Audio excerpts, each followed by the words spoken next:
What's up, everybody? Welcome back to my channel, Discovering Nicole. Today we are going to talk about why I don't care if you think I'm sober or not.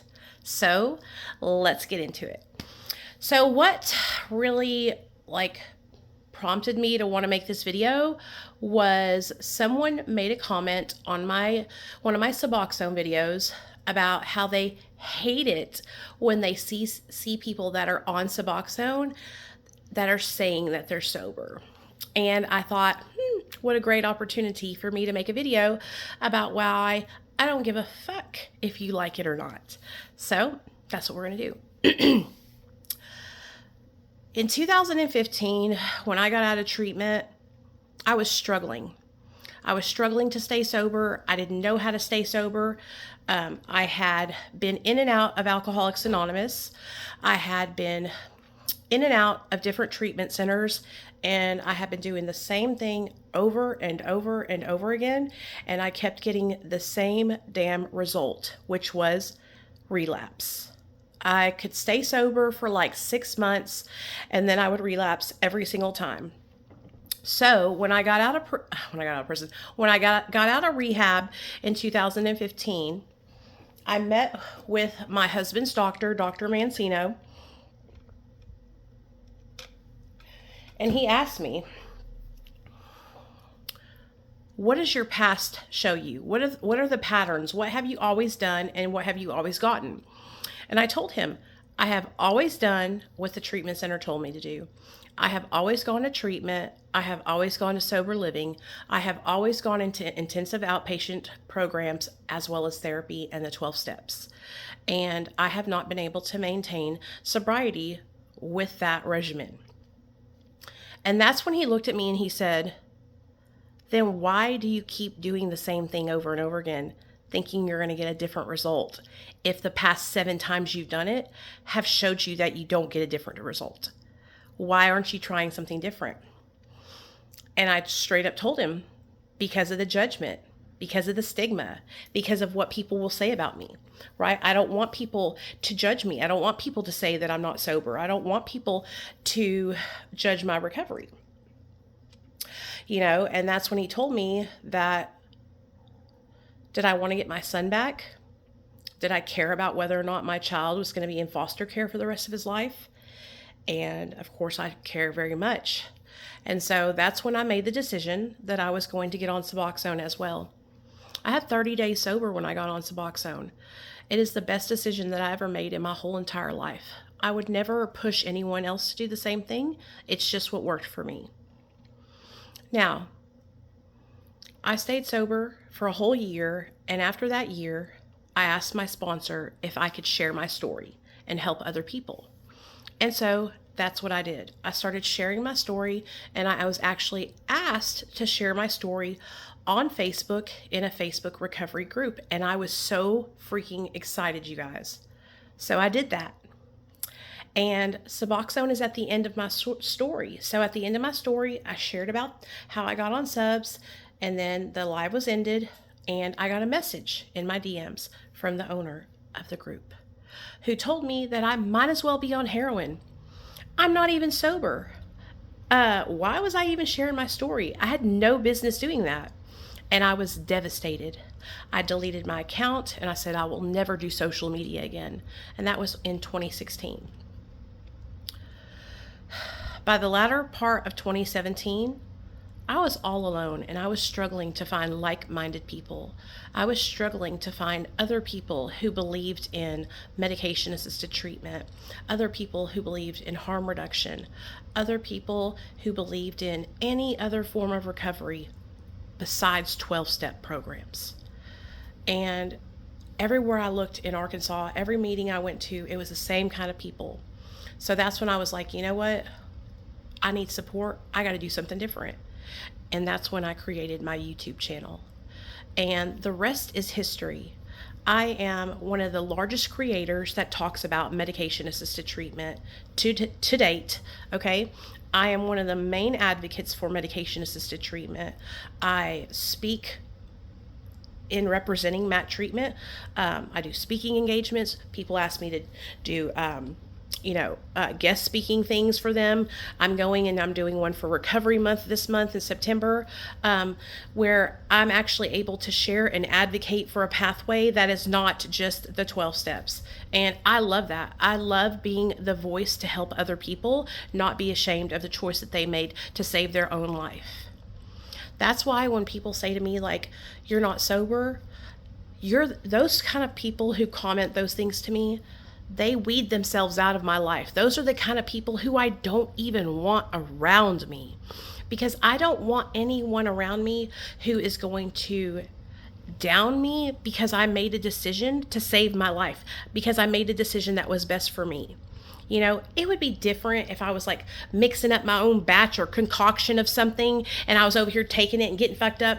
But I'm literally under doctor's orders. I'm literally work with a therapist. I'm not just over here getting blunted and fucked up out of my mind all day long. Like, I really do focus on changing my behaviors, being a better person, helping other people, having a conscious contact with my higher power, helping other people turn their lives around and get better.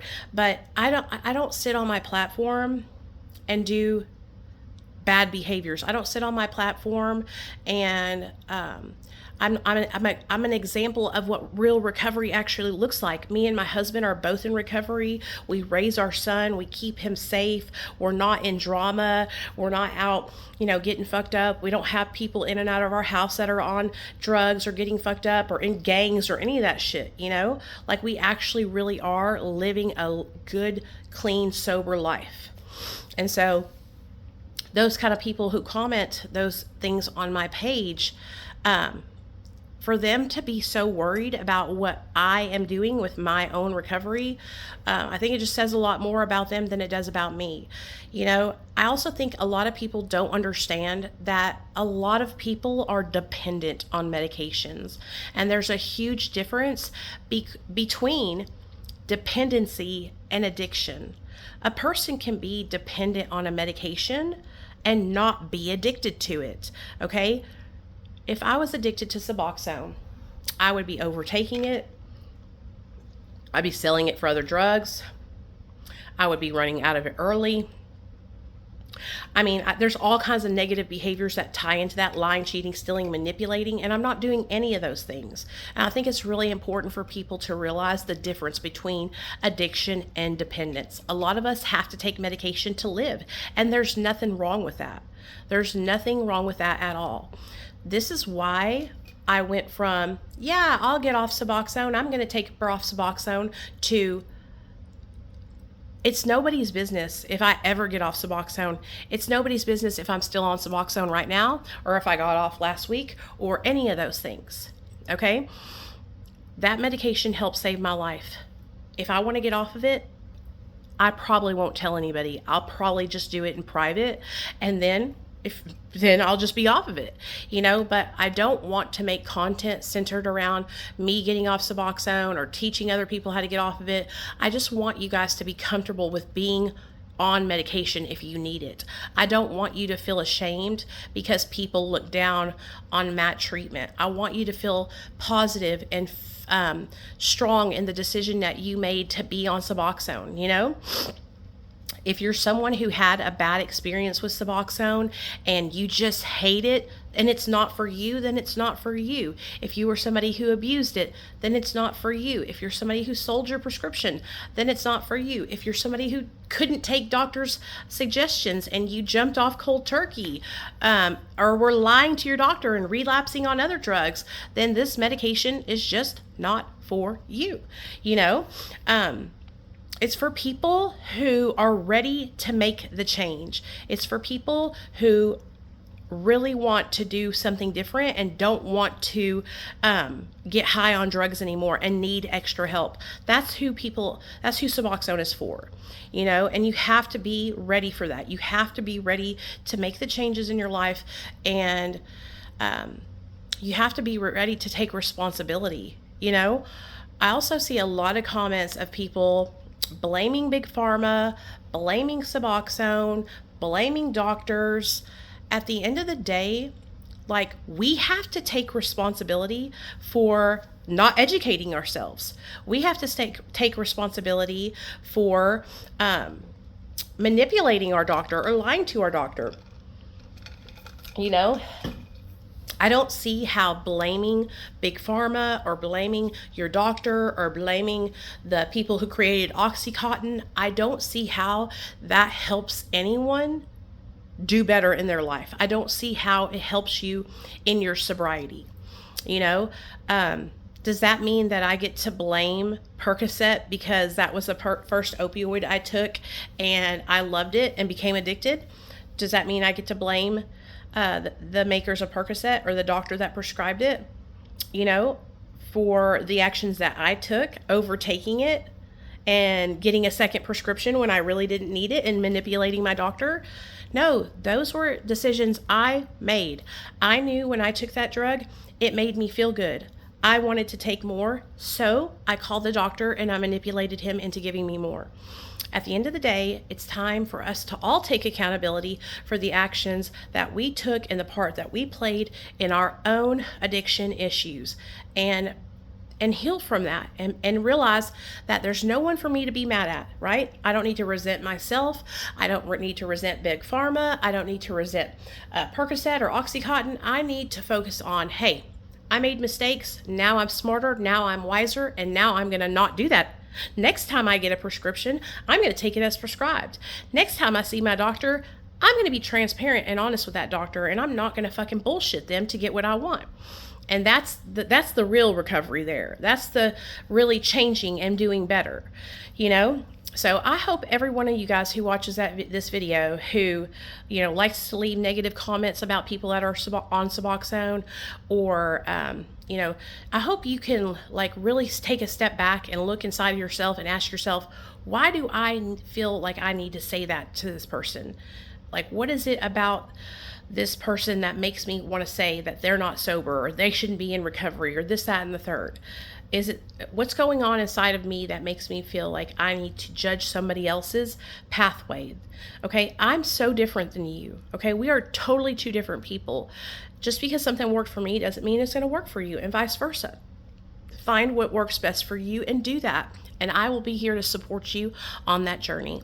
If you're on kratom, if you're on medical marijuana, if you utilize MAT, I support you. I support all pathways to recovery, okay? As long as you are making healthy, better choices for yourself and trying to be a better human being and actually changing your behaviors, I can get behind that. You know what I mean?